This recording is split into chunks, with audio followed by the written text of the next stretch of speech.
Okay, everybody, hey, it's Sully with Set the Pipe. Welcome back. I'm with my co-hosts. There's CK, and then there's Bear. Hey. Today, we have a father-son. That father played college volleyball. Son is playing college volleyball. We've been wanting to do a series with the parent athlete for a long time. I think the first time we really experimented was myself and my daughter. Bear brought that up to me, but we want to do a series of episodes on Set the Pipe for celebrities, professional athletes, and their kids getting into volleyball or at that stage already in volleyball. And today we have Long Beach Staters, 49ers, Geoff Cryst and Jackson Cryst. Welcome to Set the Pipe, fellows. Thank you. Thank you.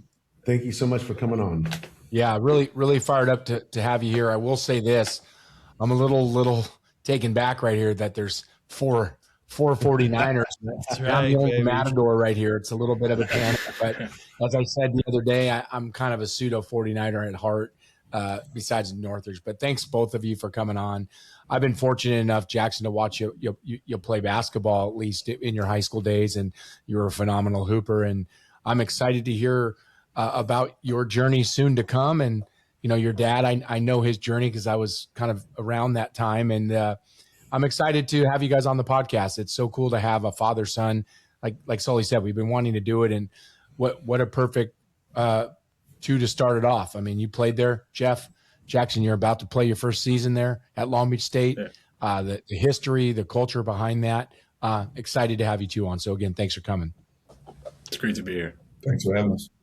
Cool. So right now is the time that I get to talk about you guys. So sit back and relax a little bit. We're going to talk about dad first. Geoff Cryst played at Long Beach State from 94 to 97. And then he went to compete and professionally overseas in the AVP. He's known as a high flyer outside right side. I had the pleasure of watching Geoff, and his arm swing was very unique. He was a tenacious outside hitter. After his college career, he did some beach volleyball circuits overseas. And then then in 1996 and 97, he was MPSF All-Conference Honorable Mention.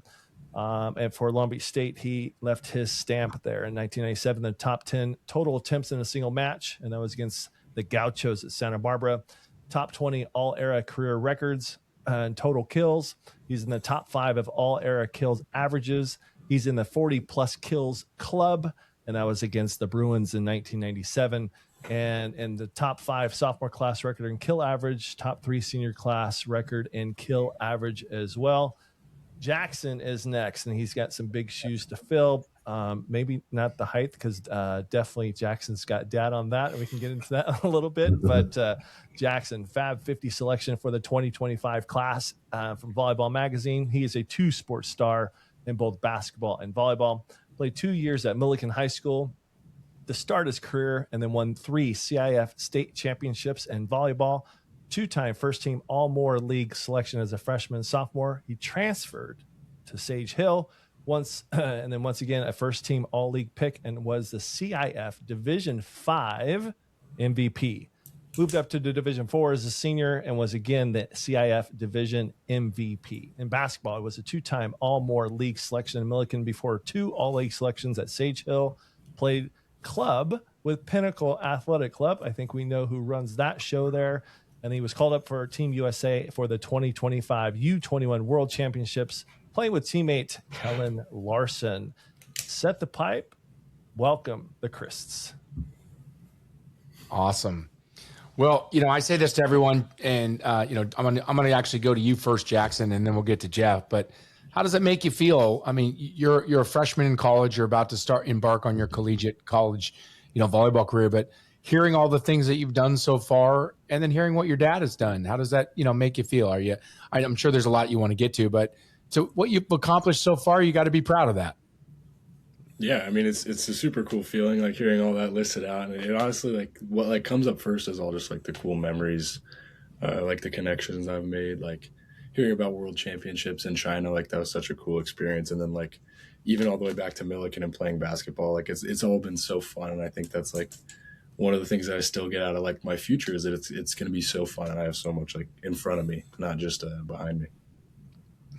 That's awesome. How about you, Geoff? Listening to what you accomplished, I know you're a dad now and you're in the stands and cheering for your son, but you had a pretty darn good career and you had a lot of fun playing it. So how does it make you feel looking back on what you've done?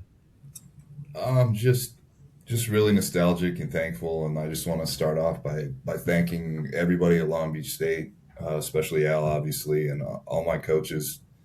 It's just amazing. Like, all you guys know, like, when you look back and have been away from the game for so long and it feels like another life, for me, that anybody even remembers I played, much less that I was half decent, like, is amazing. You're great. For me, I'm stoked to be here with you guys, super thankful.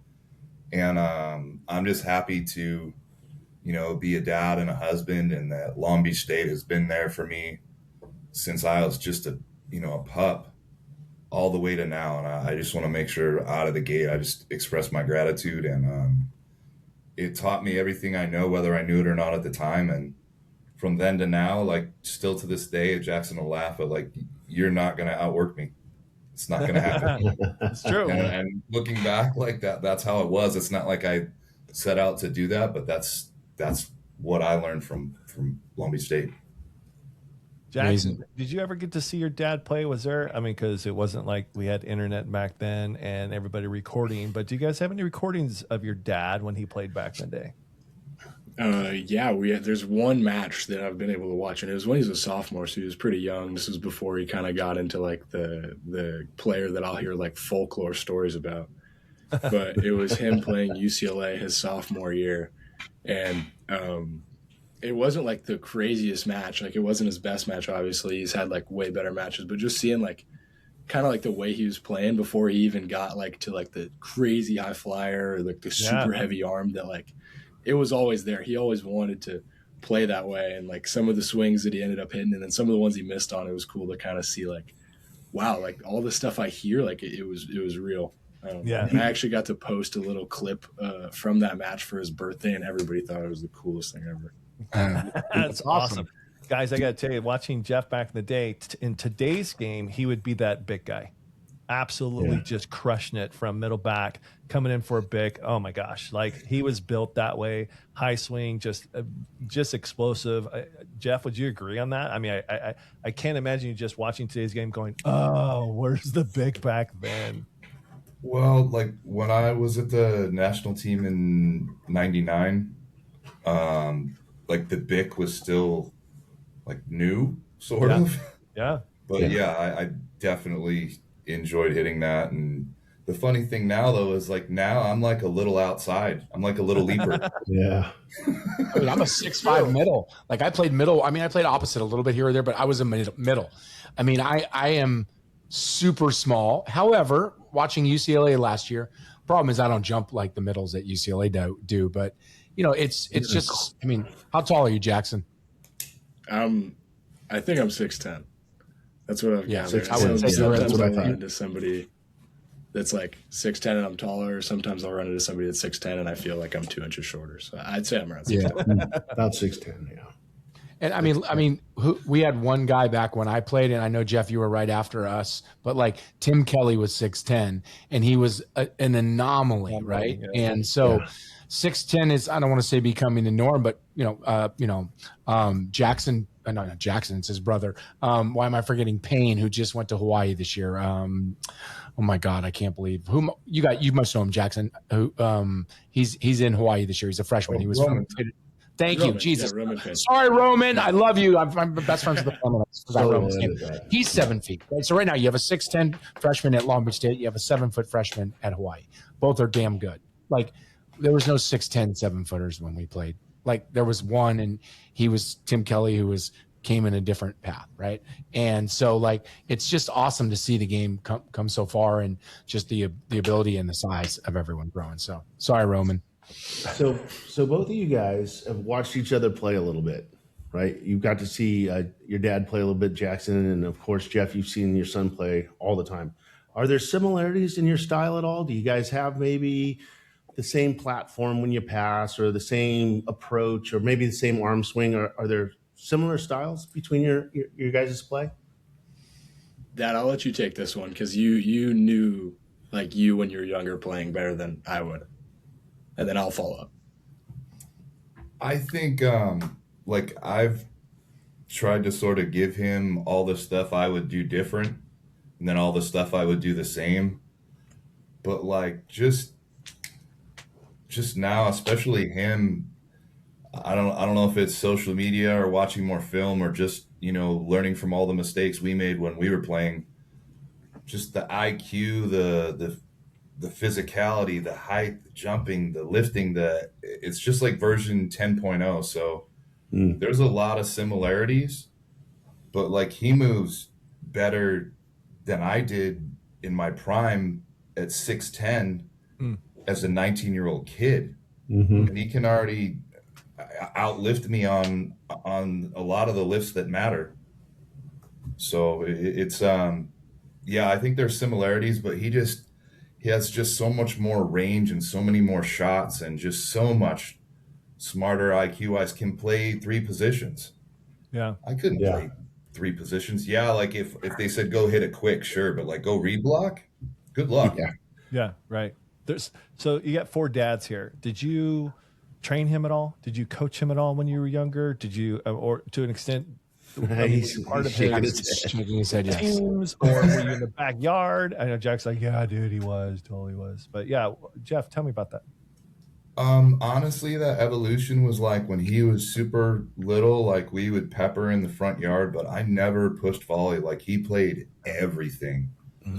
Like, I mean, you name it. So, and then eventually, like I did my best, Andy Reid through Pinnacle. Like I just volunteer, Okay. do the part of the game that I like. I remember when I played, or even well after, and I just never understood why AR did what AR does. And then real quick at Pinnacle, and then we got him a little bit here at Balboa. Like you just realize it's genius. You get to coach the parts of the game that you love. Like for me, blocking, hitting, little things, thumb up, thumb down, routes, whatever. Like I love doing that, but like tendencies, I love mapping. I love watching film, but I'm not an X's and O's guy, and that's just not the part of the game I enjoy. So yeah, that was kind of what I would do with him. But definitely through any of whether his playing or recruitment or anything, I wanted him to do everything, try everything, and it's up to him. My path was my path.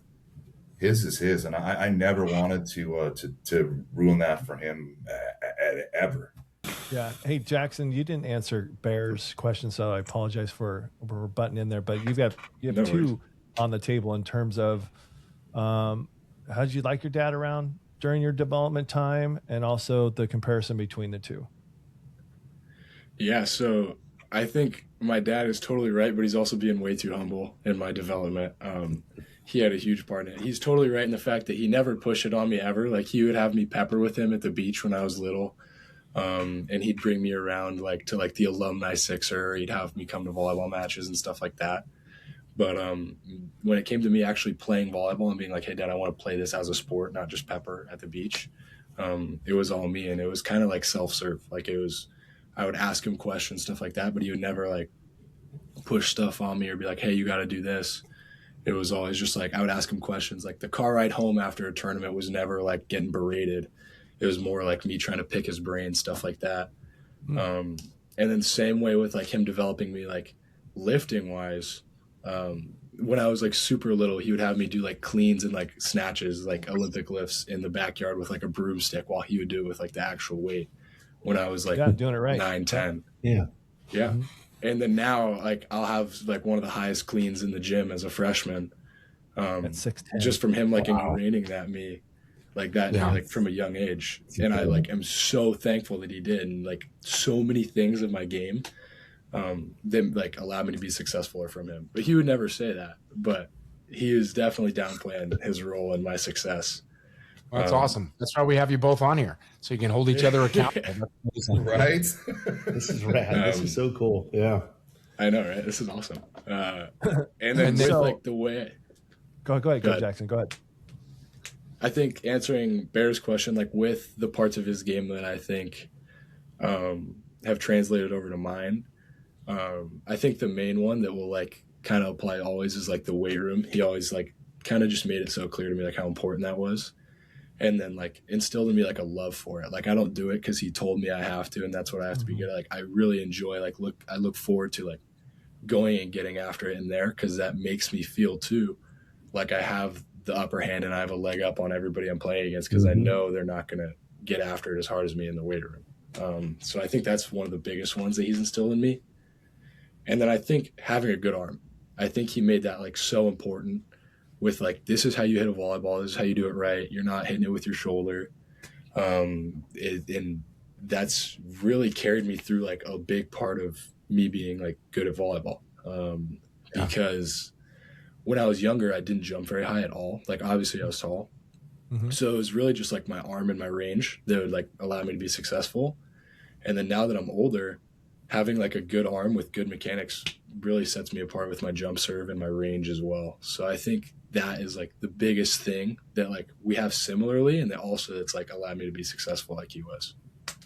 That's pretty awesome to hear. And I'll tell you this, and I know you know this, Jackson, but I'm going to tell you anyways.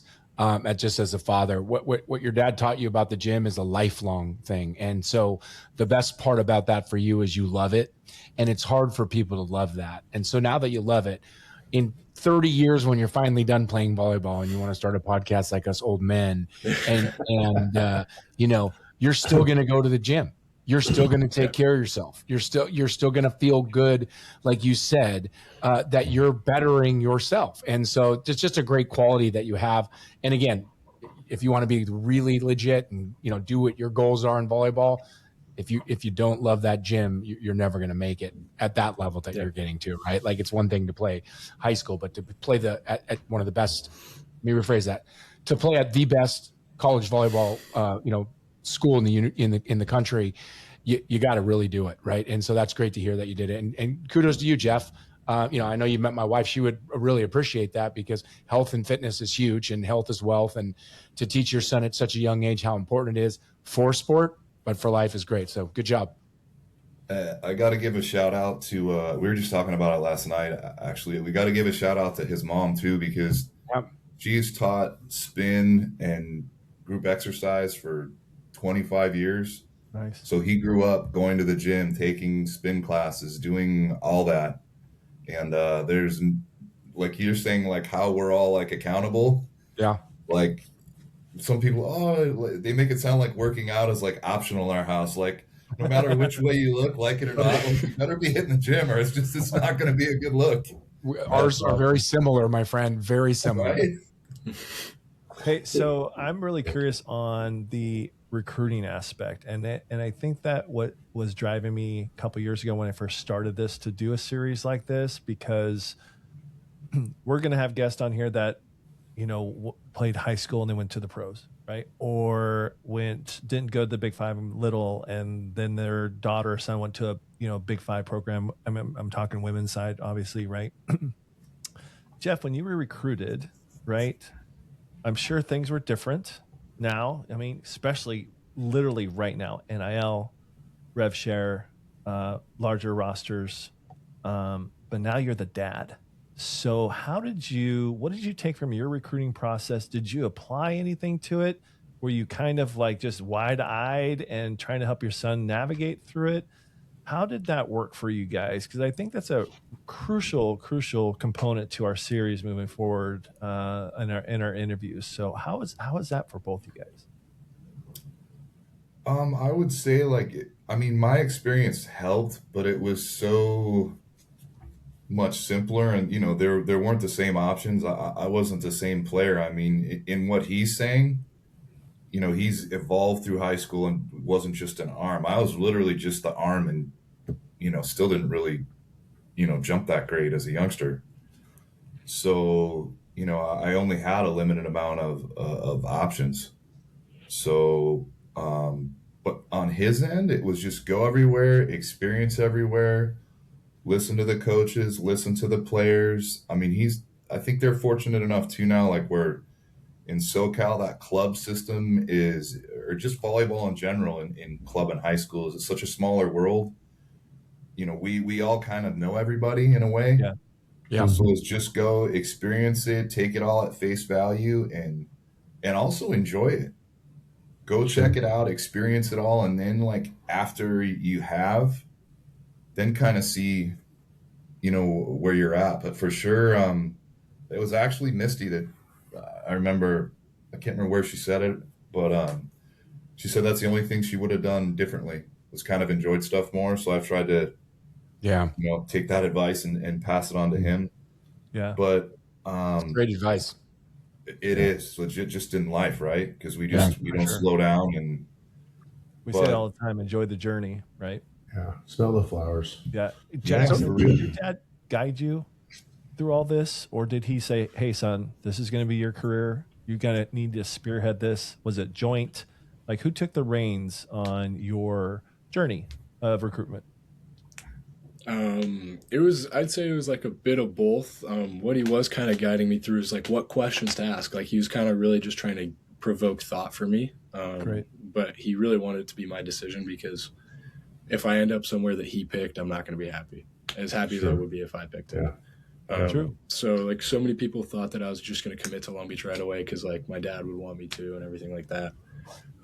But my dad, like, he did an incredible job. I was almost like concerned. I'm like, do you not like Long Beach? Like he didn't tell me anything. Like, you got to go there. Yeah. Which was really incredible.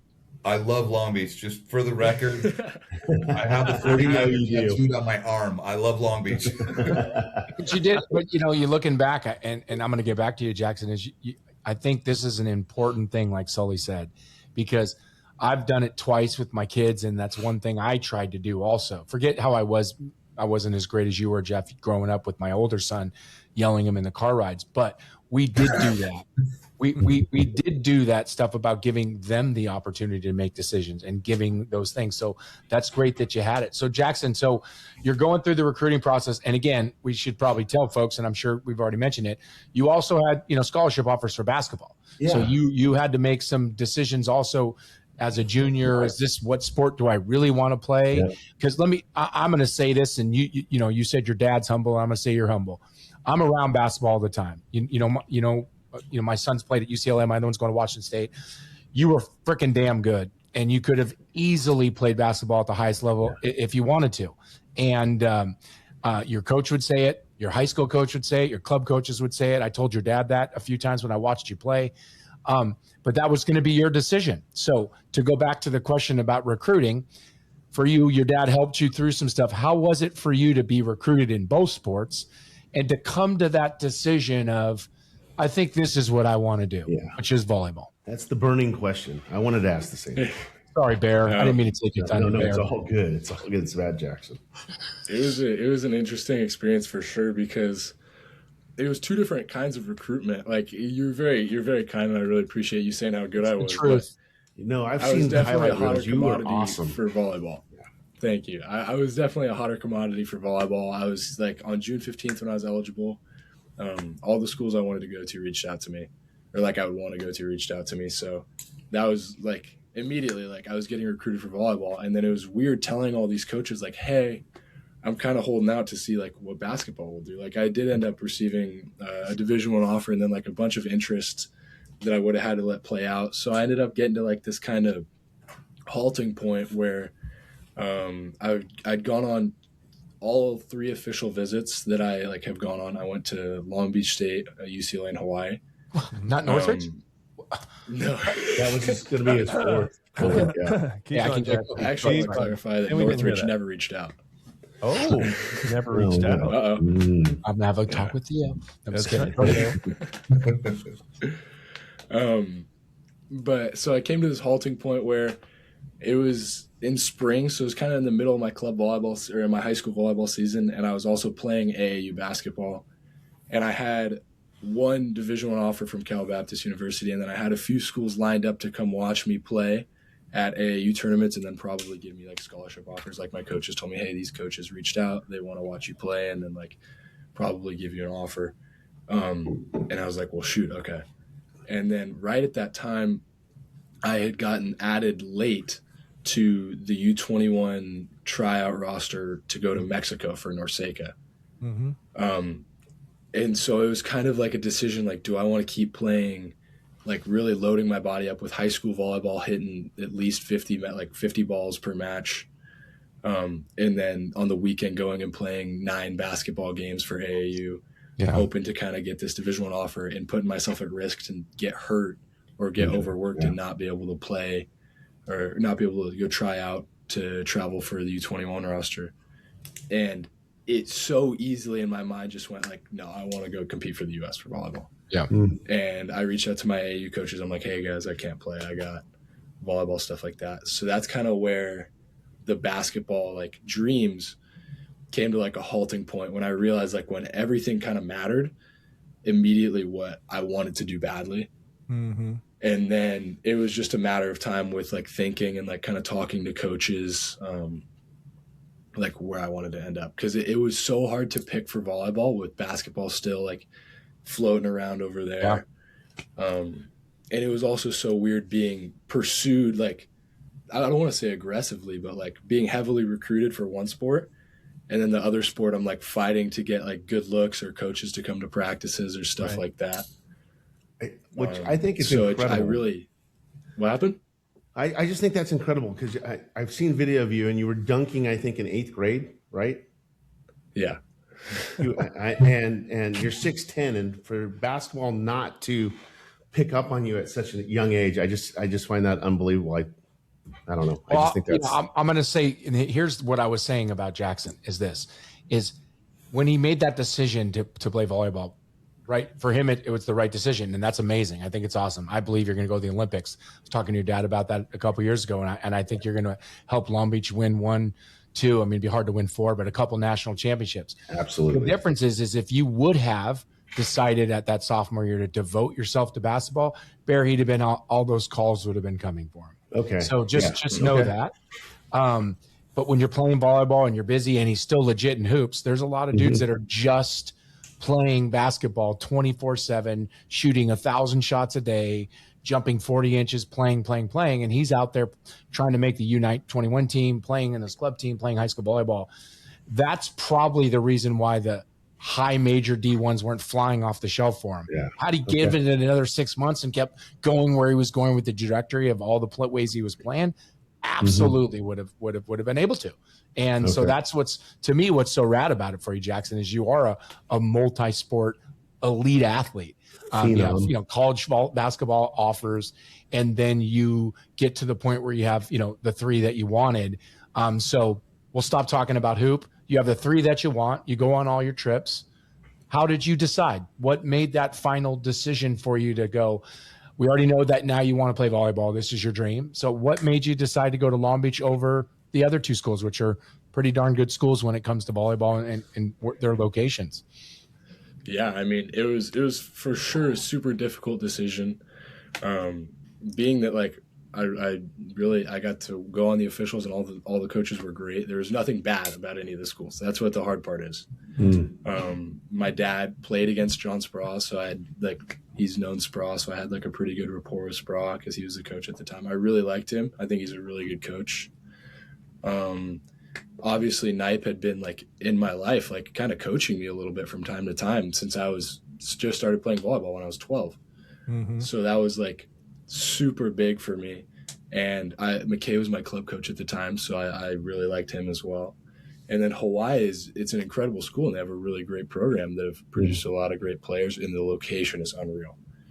So this is exactly what was going through my head when I was trying to think about this. And then I just let it play out. I said, I'm going to wait until after U21 and after nationals, and just kind of see where this is going. See kind of if what schools will say, let things kind of settle out. I was still talking to Pepperdine, Loyola Chicago. Loyola Chicago wanted me to play Oppo. That was John Hawks at the time because Parker Van Buren was leaving. Yep. So that was another kind of curveball where I was do I want to transition my career to playing a pin? But then eventually it all just kind of came to a head, and I was thinking with what my day-to-day life would be what the volleyball training would be who I would be around, how I would be able to prepare for playing pro. And it just became clear to me that I wouldn't want to go anywhere else for so many factors than Long Beach. But I still hadn't committed yet. That wasn't aha moment. I'm going to commit right now. And then I decided to I told my dad, I was I really like Long Beach. No. And he was on the phone with Knipe one day just talking. I like had a Long Beach shirt on. I was like, oh. And he told Knipe that. And Knipe was like, okay, let's have a meeting. Like, and he scheduled a meeting for like the next Monday. And I had talked to him, and he just kind of like, we were just talking. He gave me a couple stories about like Matt Anderson and stuff like that, and like his relationship with him. And it just became clear that like the way that Long Beach is run, the location, I don't like being far from home. I'm not like a city guy. I don't like to party. So like UCLA and Hawaii could have been really been like tough. Yeah. When that's kind of like a lot of the events that could be going on there. I'm far from home. I'm far from my local, like my home church, and my girlfriend and all like, and my family, like my parents. And I think the volleyball at Long Beach State, the way it's run, the way they have my back was just best for me. So that all started to slowly set in. And then I went and talked to Coach Knipe, and I'm like, this is how I feel. And he just was like, well, if this is how you feel, then I think you should commit. I don't think you should hold off and see what these other schools have to say. And I was like, that sounds about right. That's a lot less stress for me. Like I've kind of been playing like dilly-dally because I want to like make all these coaches happy because I have so much respect for all of them. Yeah. But I just realized that like I couldn't see myself anywhere else but Long Beach in black and gold, playing for Knipe and Nick and McKay. And it just happened to be that my dad went there, and he was so excited as soon as I said it. Yeah, I was going to say, so but that's Dad, your turn. So yeah, was it a big relief? Was you like, oh, we're done? Oh my gosh, he's going to go to the same school. I mean, tell us your emotions when it was all said and done. Jackson's like, hey, Dad, this is where I want to go. I mean, it's unreal. I mean, I know it's happening. I've seen him play in the pyramid, but like it's unreal. And I'm just thankful for my wife's support and her, keeping our heads on straight through the whole process. But obviously I couldn't be any more biased towards Long Beach State, but I feel like, it sounds like I did okay, like, keeping the playing field even. And like he said, I have nothing but respect for all those coaches. Everybody was really cool. Everybody really took time. And I'm really thankful for all the time and effort, and that there are these amazing programs that are out there. But yeah, I mean, this year, the first match at the pyramid, like it's going to be crazy. And then just, I got to ask you though, both of you guys. I mean, there's been a big change at Long Beach. Not a big change because you said you played for McKay and you respect for Knipe and Nick and everything. But with Alan leaving, how do you feel about that? What's the vibe? Jax, you want to go or you want me to go? I'll go. Yeah, fire away. With Knipe leaving, it was obviously like a big bummer because I've like looked forward to like almost my whole life, because I've always like, if you were to ask me in 8th grade, like, where do you want to go to college when you play volleyball, I'd say Long Beach State. Right. So it was like initially it was a huge bummer. But I had a meeting with him like pretty much right after it was announced. And a couple of things that just made it a lot easier. And obviously like I still have the utmost confidence in Nick, and it never like wavered, but losing Knipe is like, it was a bummer, like for more reasons than just like his coaching, but like emotional connection to it. Of course. Yeah. But he still has my back in so many ways, that like, I thought like initially you're like, wow, like all of it's gone, but he still has my back in so many ways that I'm not losing Knipe completely. And the program, he said this to me personally, like the magic isn't in him, the magic is in the program. Like no one's bigger than Long Beach, whether it be Tom Hoff or David Lee or Moni, like nobody's bigger than it. And it's still going to go on. It's still going to continue to get better. And I think that this is something that can even light like a fire under like our team to like play even harder this year, because so many people could like count us out or think that we have like that, like now we just have no chance because our magic is gone. But right. I think that we still like the systems are the same. It's still the same like core values. So I'm not concerned at all. It was hard, but I think it's something like a reason for me to play even harder, Dad. How about you, Dad? You play, you know him. You're excited for the program. He leaves. How do you feel about it? Like not how do you feel about it, but Bear's question. How did it go for you guys? I mean, honestly, like no one deserves it more than Al. I mean, Yeah. just as a man, as a coach, as a dad, all those things that he does, like who's put in more time at Long Beach, maybe just who's put in more work, period, in the time he's done it. So of course the initial, if you don't have an emotional reaction Yeah. to him bouncing, like something's wrong. Yeah. But Sure. that's way different than the other piece. So that was my initial reaction, was just I'm happy for him, and nobody deserves it more. But also he's gonna leave it, you know, better than he found it. It's For sure. he even it's gonna bring a new infusion of, just like when it went from Ray to him. In my case, there's an automatic infusion of youth and enthusiasm that's going to happen, and to time for those amazing young coaches to do their thing, to maybe make changes here and there. Like, to me, it went from, like Jackson said, like, if you didn't think it was a bummer for even a second, like, you need to check your pulse. But from that to, like, what an amazing, exciting season this is going to be, and how cool is this to watch it unfold. So for me, that's what it was. It was like a big roller coaster, but when you take a step back, it's going to be pretty cool. Well, like I said, and of course I couldn't be any more biased. So Yeah. And I said this the other day to another 49er with these two guys on the clip, is from an outsider, and I was there during this generation with Sully and Hilly and Winnie and those guys. Al's one of my good friends, to watch him take over the program and watch what he's done. Other than my black and red blood that I bleed for Northridge, I mean this, and I love Theo and stuff. There's not a better culture in volleyball than Long Beach State, and there really hasn't been, in my opinion, overall, since probably 90 to 91, when that team with all those guys came together, Delhi, and they just had this group of characters, right? And so, Jackson, what I will say is what you kind of said, and I'm just an outsider looking in, and I'm cheering for you, I'm cheering for Long Beach, I'm cheering for my friends, is I think you have what you said. You have everything still there. It's still Long Beach State volleyball. Nothing's bigger than Long Beach State volleyball. And when you have that culture of that, I don't see why there's nothing other than success in your future, and getting to the goals and dreams that you and your teammates want. Why not? I mean, it's still that Long Beach is Long Beach, right? And you guys are going to continue to win. So it's exciting. Yeah, I have a question. Go ahead, Sully. No, I was going to say, we interviewed Nick, and he gave us the time, and it was such a good interview because he wasn't thumping his chest. He knew his role before. He knows his role now.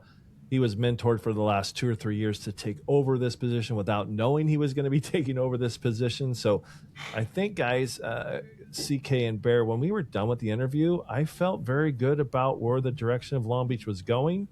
He wanted to maintain everything that's been happening over the past years. And you're right, the program's just bigger than anybody else. And it was humble at times when he was talking to us, but it was such a good interview. And I felt when it was all said and done, when we get off, we're like, man, that was a good interview, and Long Beach is in good hands. So I think you guys should, both from old guys' perspective, you guys should feel very comfortable in the new leadership at Long Beach State.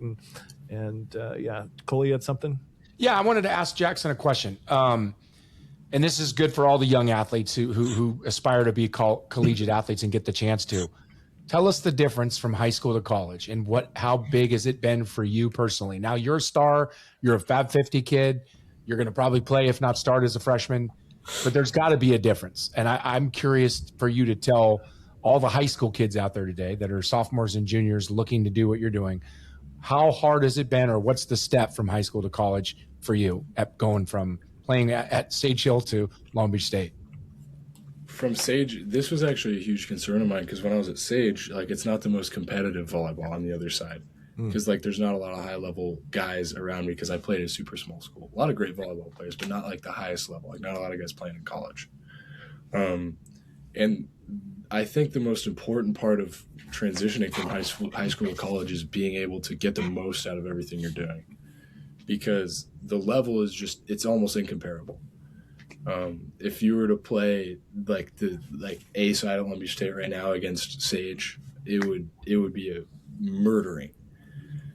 Or even like my club volleyball team, the level is not comparable. It's a lot different. So I think what's important is being able to translate what you're doing now to a higher level, like not just playing on the surface level to succeed at your club tournament on the weekend. Like, yes, that's important, but technically you want to be sound enough and physically to take it all the way up to the next level where it will translate. Like good arm swing mechanics, good range, good routes. That's the stuff that translates. And I think that's why I've had a decent amount of success so far in the gym and being able to transition when I was at U21 in China with like having the right things translate, because being the most physical guy and the guy that can out jump everybody else in the convention center, it's a huge thing.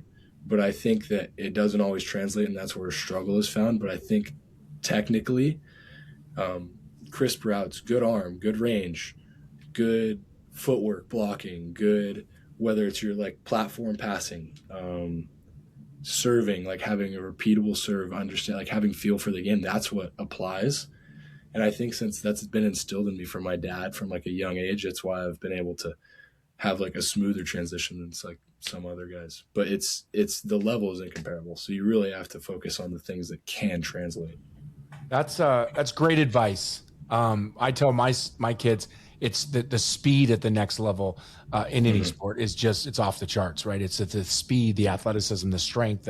You're playing high school volleyball and then you're playing with grown men, and so that's crazy. But what you said is, I think, very important for anyone listening, especially in the young athlete, is it's skill. It's working on the fundamentals, doing it right, having, like you said, the right arm swing. Because when all of a sudden you're 18 and you graduate high school and you go into Long Beach State and there's 23-year-olds and there's some dudes from Europe that have played for 20 years, and it's going to be faster and it's going to be quicker and all of that. But if you can maintain your skill set and you can feel comfortable in your work that you put into that skill set, that will all translate, right? It's just going to take a moment to pick up the speed. It's going to take a moment to pick up the strength. That's easily solved. So that's great advice from a Fab 50 star freshman at Long Beach State. Yeah, and can I add too that like it was the transition, it's still, I don't even think it'll be smooth after my sophomore year. Sometimes the speed gets you get got. I'll be read blocking, and then Ben Braun, who's on our team, who's 6'11" and touches 12.3, will be this high on the net already while the ball's in the setter's hands. And I'm like, oh, and it's too late. The ball's already almost in the ceiling. Like it's something that's, you're going to get got as well, whether you're used to it or not. So the higher level, you just get got more too. There's guys just as good as you everywhere. Like you're going to get hit over sometimes. You're going to get bounced on, but it's that you also can't let that think that you can't hang, Yeah. Wow. Hey, Geoff, have you gone to Long Beach State matches recently? Yeah. What are your thoughts about the new generation of players compared to us back in the day? Oh gosh. We say the same. That's our same thing. It's just like, oh my God, they're just monsters. I'll piggyback on it a little and throw some props out too to all his different coaches, and but what he was talking about, I always think of both Crab brothers on the beach. They just play. Troy Field does it too. Like where no matter where they're playing, whether it's like co-ed sixes, worlds, and the same thing translates to indoors. It's getting good reps and getting better. It's getting the most out of your training. And also like now I think even in hoops or volleyball, people fall prey in other sports to this over specialization. Be an athlete and be a volleyball player. Like, okay, because for him, we use an example. Okay, you're 6'10", so you can't pass. No, go play outside. You're 6'10", you can't hit a bic. You can hit the tar out of the bic. Right. Or like an opposite is another one that we joke about. If you're an opposite and you can't hit on the left, and it happens a lot. Like, how is your job to hit a volleyball and you can't hit on the left? Like that's training. That's mentality. So making sure you can hand set. I remember on his club team, him and his boy Luke Morrison at Stanford, they would be the hands on the second ball if there was no setter. Your opposite and your middle. So that's one thing that we see and we touch on, and now that you guys won't be able to not see it. So there's guys that, whatever, he's a good middle, he's a good outside, he's a good setter, or there's guys that are good to great volleyball players. Yeah. Yes, it's cool to be the best. Let's say you're trying to be the best middle, but like being a great volleyball player, those are the guys that are amazing. Yeah. And then some of those guys, they're not even the most physical. And then if you can do both, that's the goal, right? So, so being a volleyball player who can do all the skills is what makes the game more fun. And that's also going to keep you on the court, in club, in college, in Europe, on your national team. So to the young bucks, over specializing, learn the game, all of it, and it will all help you. Yeah. That's my 2 cents, and I'll get off my soapbox. We talk about even the middles, right? With the libero, because we didn't have libero back in the day, Jackson. That was a long time ago. And now they're not. I mean, they don't train middles to pass at all, right? Because the libero's going to come in, they're going to play defense. I'm like, no, they have to pass. They need to know how to play defense.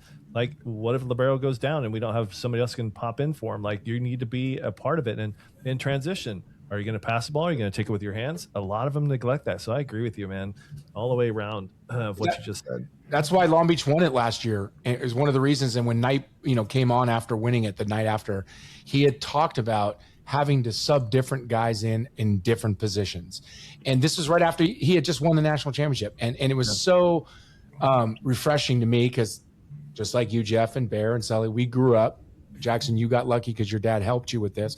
We grew up just playing every sport. I was outside till sun up, sundown, playing soccer, playing football, doing whatever I could, and playing multiple sports. It's not like that anymore. But hearing Knight talk about that should change it for most. It should, but it doesn't. But so to hear you, Geoff, who was a star at Long Beach, has a star son that's a freshman at Long Beach, and the reason why he's so good is because he's all around. Right? He is an all-around athlete. He's not just a 6'10" middle that gets in and hit a middle. That's great. I'm sure he's great at that, right? But he can also hit outside. He can do other things. You said he loves to set. Those things are special, and that's why it translates. And I think as our youth, we talk about it all the time, and that's why I'm glad you mentioned this, is we have to change things here, and we need to get back to creating or helping create athletes that decide to play a sport, instead of the sport and then saying they're athletes. And because they're not. I mean, they are, but they're not, if you know what I mean. So I love it. I love it, Geoff. I really do. So one of the things to become an all-around very good volleyball player is to know all the skills or practice all the skills. And Geoff, you played on the beach. You played professionally on the beach, correct? Honestly, a little bit of AVP before he was born. I was working full time, but shout out to Ty Tramley and Fernando Sabla. I think we made Hermosa right before Jackson was born. Okay. And so the claim to fame was that me and Fern got to 18-18 against Rogers and Dahlhauser when they're in their prime in like 06. I remember I'm in the tent, and I'm still just kind of like, I'm in the tent. I'm working full time at the port, and I see Hayden, and I'm like, yeah, we got to 18-18, and Johnny never pulled punches on anything. He's like, well, it's better than we do. Good job. And I'm like, Hayden says it's okay. It must be okay. Like, yeah, right. Wow. For sure. I left out the part where we got smoked 21-7 in the first one, but and where Phil says to his parents, "Don't film this one." But it's all right. But you got 7. So my point is this a little bit too. Maybe you're not getting all the reps to be an all-around volleyball player with your hands and your defense and your passing. Do you play on the beach much? And do you have a future on the beach? I know you're playing a ton of indoors, but what's your outlook on the beach, Jackson? Man, I have a huge love-hate relationship with the beach. I absolutely love playing beach volleyball with my buddies. I remember after an NTDP, Coach Karai gave the whole campus speech, And he actually talked about like the importance of just like getting out and playing beach with your friends in order to kind of like not get burnt out with volleyball, keep it fun. And you're also getting better. And that's something I'm super for. And I think has helped me a lot with being a volleyball player. But right now, competitive beach is super frustrating for me because I feel like even though like I am a well-rounded volleyball player, I can't do anything in a competitive match to people who play beach regularly, who really train it, who really have the shots and the game just a way better It's feel a for different it. beast for sure. Yeah, it really is. Do you see yourself in the future doing it? I think I could see myself, but after my indoor pro career, I enjoy indoor more right now. Yeah. And I think in order to be successful on the beach, like the amount of time I'd have to put in, I'm not willing to do that right now because I think it would take away from indoor a little too much. So what do you think, Dad? Well, go ahead, Dad. Let's hear that first. Yeah, what do you think? What do you think about son going on the beach future? I kind of see it the way he sees it. I think it's a great tool to get reps, a great tool to get better. I mean, he's 100% right, but he's also being pretty humble because not that many guys his size move, block, attack, and still have soft hands and can pass. Like there's not that many, but I went through the same thing he did, and he's 1,000 times better than me in anything volleyball. Where you have where, like you said, just guys that you feel like you should just be smashing, and just because they, you'll get, like you said, you'll get got. Yeah. But that's like me at the pickleball courts now. I see people that couldn't even probably make the freshman B team when they were seniors, and they beat me like 11-2. And I'm like, what the fuck are you doing? I was a 3-time fucking All-American. I lost 11-2, and the 2 was because you hit out. Yeah, I don't want that smoke on the pickleball court. I know it's going to happen. Yeah. So right. to go back to this, Jackson, I'd love to hear it because I'm intrigued with your story, and I've seen you over the years, and I'm excited for your future. Give us what your dreams are. You talked about being a pro.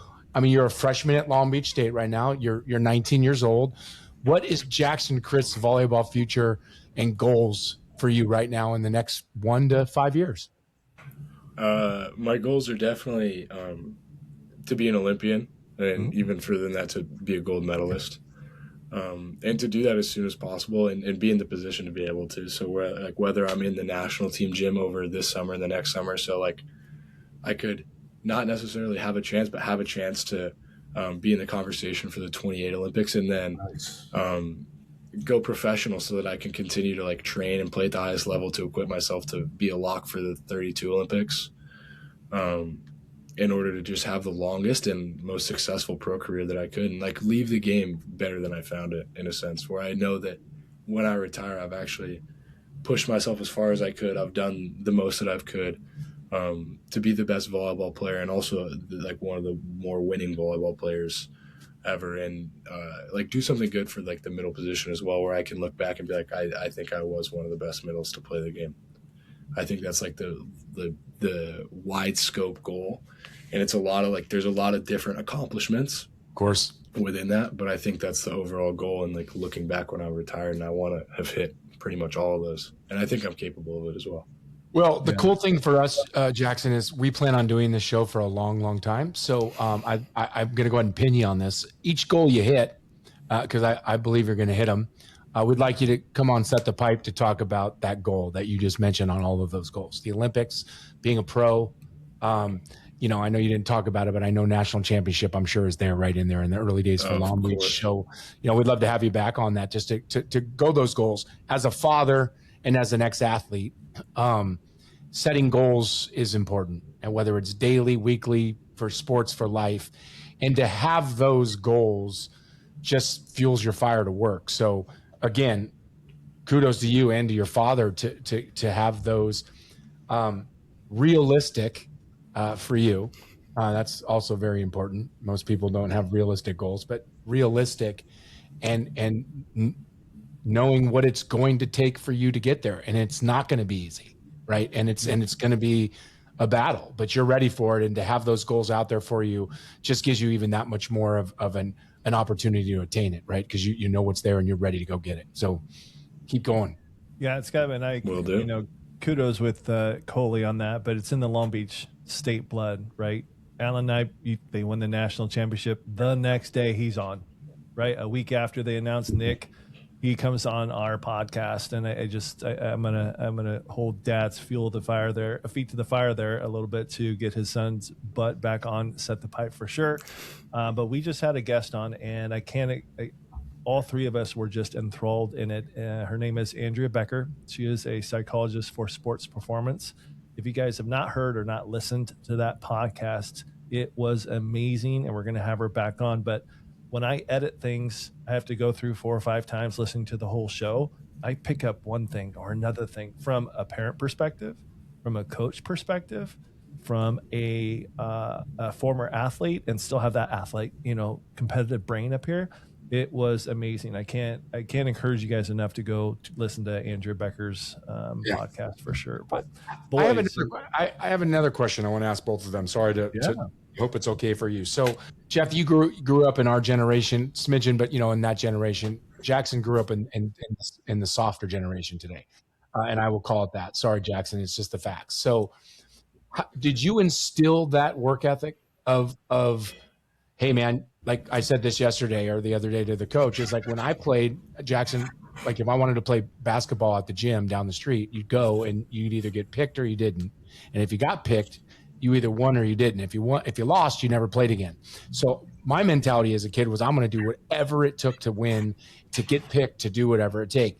That was the kind of way we grew up, play outside, get all that stuff. How did you, I know you kind of talked about it earlier, but because Jackson, you have it. And that's why the reason it made me think of when Sully mentioned the guests we had that you need to go listen to, is she talked about that mentality. And can you born with it? Can you get it taught to you? You have it, Jackson. I could just hear it. I could see it. I feel it. Long Beach is cut with that, but you have it. I want to know, were you born with it? Geoff, did you instill it in him? Did you see it to have that dog mentality of going to get it? I'm curious. Geoff, I'm curious. Did you instill that in him? Was he just born like that? Did he just show up? I'm going to kick everyone's ass at 3rd grade, with riding the bicycles around the neighborhood, or was it something where the progression of it? It's like the Long Beach grit. I think that's what you're talking about. I'll say, and I don't want to speak for him too much, but I said no one will ever outwork me, but that was not accurate. He's the one person I'll give it to.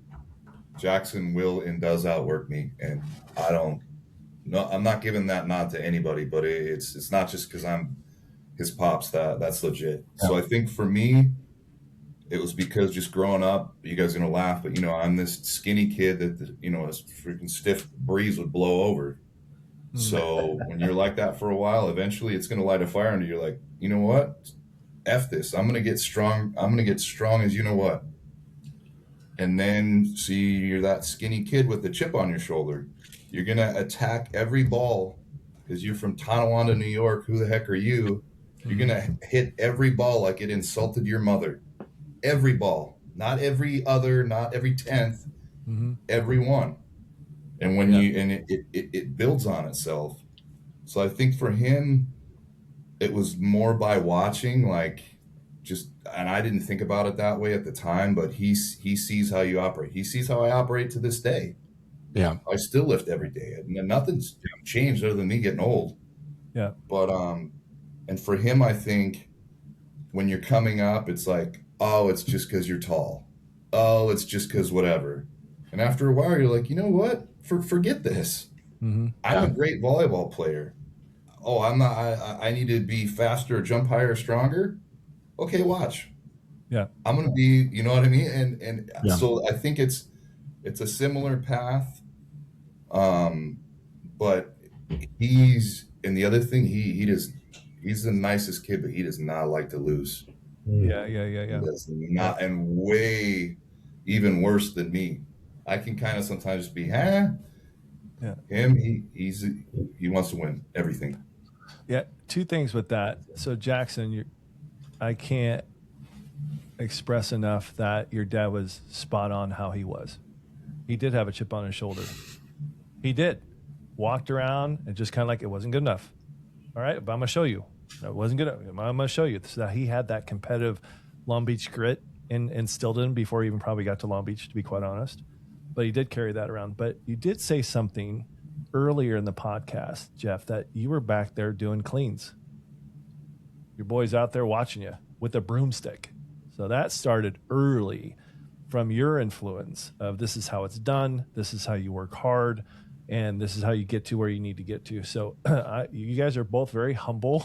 That's great. But I got to tell you, Dad, you led the way, knowing it or not knowing it, to how Jackson is today. And he's only got more years to come. And I can't wish you the best of everything, Jackson. We've got your back here at Set the Pipe, and we're looking for good things. But yeah, Dad, love to hear you being humble, but you set the path. Good job. I got one more question, and it's a little off topic, I guess, but Jackson, your dad has 1 million tattoos. Do you have any? What's your take on that? Are you getting any? If you do, what are they? What's going on with all that? I think his tattoos are awesome. I don't have any right now. I've been like thinking about getting one for like a long time, but I just can't think of anything that like would be worth like time. They're kind $300 of to $700. How about a 2026 national championship tattoo? I mean, I think that would be too bad. That wouldn't be a bad first or one. The Olympic rings, No, or the Olympic rings. Wait till you get the Olympic rings. That's kind of what I was thinking it might end up being. Is if I'm going to get one, it'll probably be the Olympic rite of rings. passage through there. Boys, you got anything else? That'd be pretty cool. Guys? I've been dropping the ball on that one. I had no answer for him. You guys just two perfect ones, but I'm good. Not fair. We can also send you the Set the Pipe logo. I mean, if you want to throw that on there, I mean, at least on the gun. It could be the fake one, just while you're swinging for balls. Your first game at the pyramid. Just huge Set the Pipe right there. Would be awesome. Yeah, exactly. I'd be. That's more Dad. That's more his. Dad, have you showed him the 49er? Oh, you have a 49er. I think you got to show the podcast. He Dad was talking about that earlier. Yes, let's see it. I don't know if you can see on the. Yeah, 49er. I love it. Excellent. Oh, okay. So I got to throw the bleeds top black and gold. I love it. Yeah, before we go, guys, but Jackson, when your dad was playing, I was actually in the marketing department after I played, and I was the 49er. I was the mascot for 2 years, and so that's pretty funny. Your dad has me on his body. Just kind of put that out there. That's awesome. Brag about that, Sully. I don't know. I'm just saying. Everybody knows I was on ESPN and all that kind of good stuff. But yeah, that's pretty awesome. But Jackson, Geoff, Cryst, we appreciate you being on Set the Pipe. We've been on this for an hour. It has been such a pleasure, and we cannot wait, Jackson, to watch your career flourish. Looking forward to it. Thank you guys. We're behind you, man. Yep, we're behind you.